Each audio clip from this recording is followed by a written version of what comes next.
बिस्मिल्लाहिर्रहमानिर्रहीम, अस्सलाम वालेकुम। मैं हूं मोहम्मद जुनैद हलीम। नाज़रीन, डोनाल्ड ट्रंप और नेतन्याहू के दरमियान पड़ चुकी है फूट और पागल नाशुक्रा कहा गया है डोनाल्ड ट्रंप की तरफ से नेतन्याहू को, क्योंकि नेतन्याहू इस वक्त पूरी तरह से बौखला चुका है और उससे हजम नहीं हो रही है बात कि किसी तरीके से अगर ये सीज़ फायर हो जाता है, जिसके लिए पाकिस्तान मुसलसल कोशिश कर रहा है। और अब ना सिर्फ पाकिस्तान बल्कि पूरी दुनिया इन काविशों की मोतरफ है। वाइस प्रेसिडेंट यूरोपियन यूनियन की, यूरोपियन कमीशन की इस वक्त पाकिस्तान के अंदर मौजूद हैं। उन्होंने ट्वीट किया है, और जब इस तरह की कोई बात होती है, पाकिस्तान के इंटरनेशनल फोरम्स के ऊपर रिकग्निशन का मामला हो, पाकिस्तान को सराहे जाने की बात हो, पाकिस्तान की सिफारतकारी की कामयाबी हो, तो भारत में खलबली ना मचे, ऐसा कैसे हो सकता है? तो भारत के अंदर इस वक्त बेचैनी पाई जा रही है। प्रवीण स्वानी की तरफ से ट्वीट करते हुए भारत को, भारतीय सरकार को, मोदी सरकार को आईना दिखाया गया कि भाई तुम्हारी जो कोशिशें थी पाकिस्तान को तनहा करने की, उस पर तो खाक मल दी है पूरी दुनिया ने और पाकिस्तान की इन कामिशों ने, पाकिस्तान की इन कामयाबियों ने। और साथ में उन्होंने कुछ और भी वार्निंग्स दी हैं। ये सारी खबरें एक एक करके आपके साथ शेयर करते हैं। फिर ईरान क्या करने जा रहा है, और फिर आपको ये भी बताएंगे कि वो बुज़दिल फ़ौज, भारतीय फ़ौज जो कि पाकिस्तान का मुकाबला करने के ख्वाब देखती है। बॉलीवुड मूवीज़ के अंदर तो अपने आप को जीता हुआ दिखाते हैं, लेकिन ग्राउंड पे इनकी पिटाई पूरी दुनिया देखती है। लेकिन ये पिटाई सिर्फ पाकिस्तान नहीं कर रहा, आपको देख के बहुत हैरत भी होगी।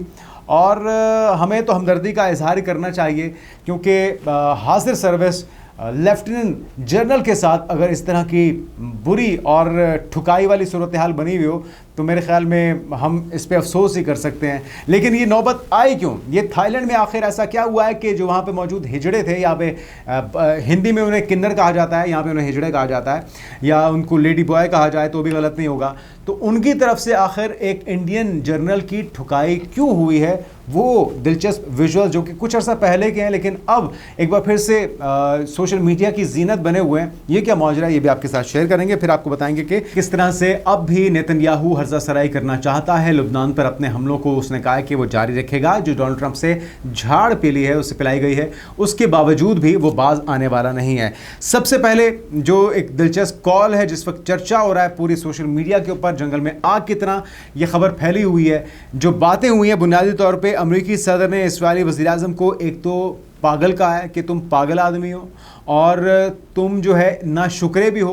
वो कहता है कि तुम, अगर मैं ना होता तो इस वक्त जेल की कोठरी में चक्की पीस रहे होते, और तुम्हें बचाने वाला मैं हूं, मैं तुम्हारी चमड़ी को बचाने की कोशिश कर रहा हूं। और अगर तुमने लुबनान पर हमलों का सिलसिला ना रोका तो तुम आलमी सतह पे तन्हाई का शिकार हो जाओगे।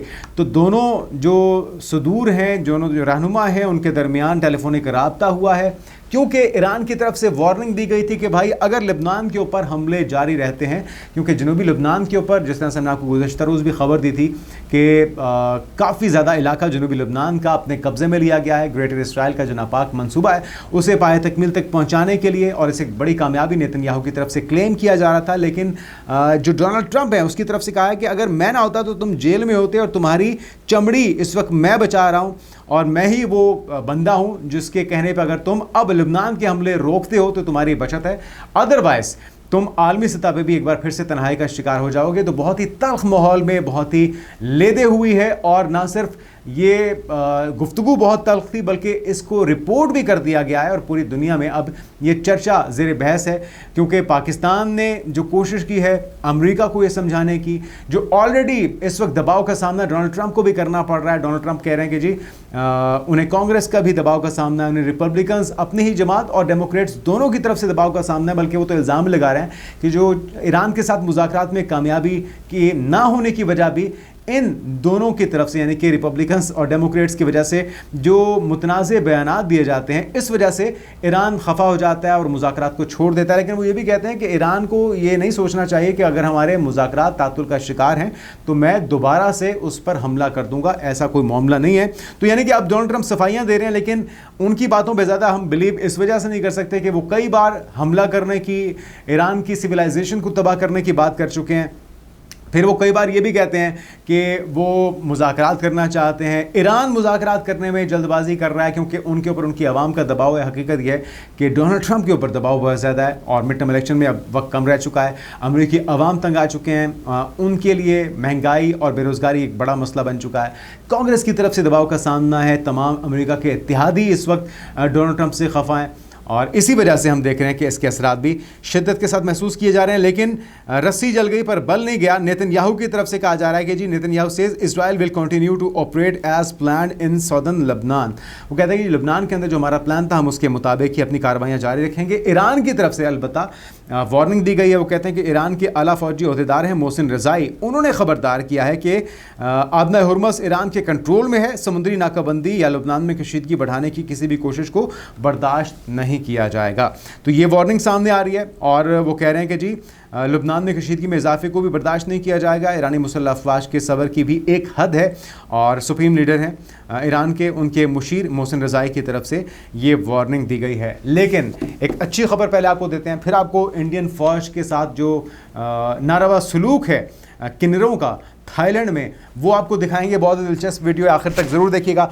अभी आपको बताते हैं कि जी वाइस प्रेसिडेंट हैं यूरोपियन कमीशन की, वो पाकिस्तान के अंदर मौजूद हैं और उनकी तरफ से ये है काजा कलास और इनकी तरफ से वज़ीर आज़म के साथ मुलाकात हुई, नायब वज़ीर आज़म इसहाक डार के साथ मुलाकात हुई, पिंडी के अंदर GHQ के अंदर इनकी फील्ड मार्शल आसिम मुनीर से भी मुलाकात हुई है और पाकिस्तान की ईरान अमेरिका जंग को रोकने के लिए जो मौसर किरदार था उसकी इन्होंने तारीफ़ की है और जो शराकतदारी है उसे बढ़ाने की बात की गई है। और वो कहते हैं कि जी पाकिस्तान एक बड़ी इलाकाई ताकत है और इसके अलावा उन्होंने ये भी बताया है कि मैंने अमेरिका और ईरान के दरमियान मुज़ाकरात को आसान बनाने में पाकिस्तान के किरदार को सराहा। ये उन्होंने काजा कलास की तरफ से जो ट्वीट किया गया है उसकी मैं आपको जो तहरीर है वो आपके साथ शेयर कर रहा हूँ। वो कहते हैं यूरोपीय यूनियन पाकिस्तान की बरामदात की सबसे बड़ी मंडी है, जबकि पाकिस्तान यूरोपीय यूनियन की तिजारती मुराद के प्रोग्राम GSP+ से सबसे ज़्यादा फ़ायदा उठाने वाला मुल्क है। अच्छा, भारत के अंदर खलबली पाई जा रही है इन बयानात की वजह से। यूरोपीय यूनियन के पाकिस्तान के साथ कुर्बत, पाकिस्तान की एक्नॉलेजमेंट, पाकिस्तान की काविशों की तारीफ़ और प्रवीण स्वाने कहते हैं कि जी पाकिस्तान एक बड़ी इलाकाई ताकत है। यह बात काजा कलास ने कही है और ये बयान भारत को ये समझने के लिए काफ़ी होना चाहिए कि इसकी खारजा पॉलिसी दुरुस्त सिमत में नहीं रही। और इसके अलावा वो कहते हैं पाकिस्तान यूरेशिया में एक और अहम मौसर किरदार अदा करने जा रहा है।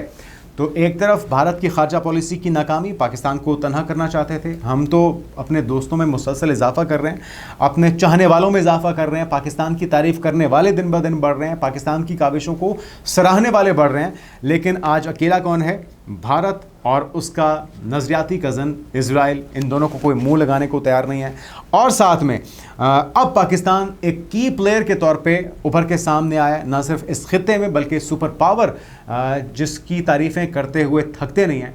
और पाकिस्तान के नाकदीन जो पाकिस्तान पे तनकीद करते थे आज वो पाकिस्तान को सराह रहे हैं, पाकिस्तान के किरदार को, पाकिस्तान की कोशिशों की तारीफ़ की जा रही है। तो जलने वाले का मुंह काला। अगर आप ऑपरेशन सिंदूर जैसी बड़के मारते हैं या ऑपरेशन सिंदूर 2.0 की बात करते हैं तो आप अपने अवाम को धोखा दे रहे हैं, उनको बेवकूफ़ बना रहे हैं, हमारा कुछ नहीं बिगाड़ रहे। लास्टली नाज़रीन आपको दिखाते हैं कि भारतीय फ़ौज जिसे धकेला जाता है, जिसे पुश किया जाता है बार बार हमारे आगे, एक ऐसे भूखे शेर के आगे जो तलाश कर रहा है कि भाई ला के मुझे कुछ दो, मैं इसको हड़प कर जाऊँ, तो उनके साथ क्या सलूक हो रहा है थाईलैंड में, पहले ये मंजर देखिए।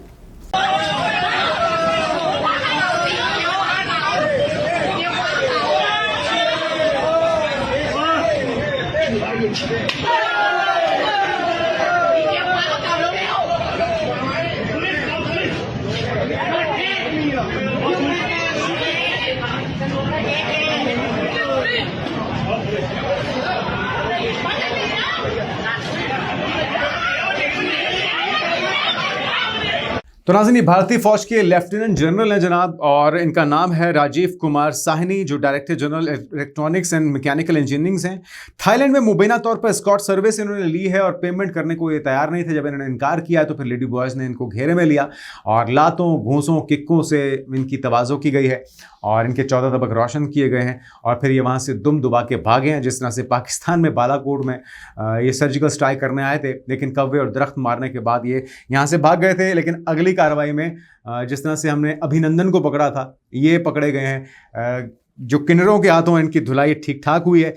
तो हमारी हमदर्दियाँ हैं। भारतीय फ़ौज को मेरे ख्याल में थोड़ी तो इज़्ज़त मिलनी चाहिए। ना इनकी अपने मुल्क में इज़्ज़त है, ना भाजपा सरकार इनकी इज़्ज़त रहने देती है, झूठे बयानात दिलवाते हैं इनसे।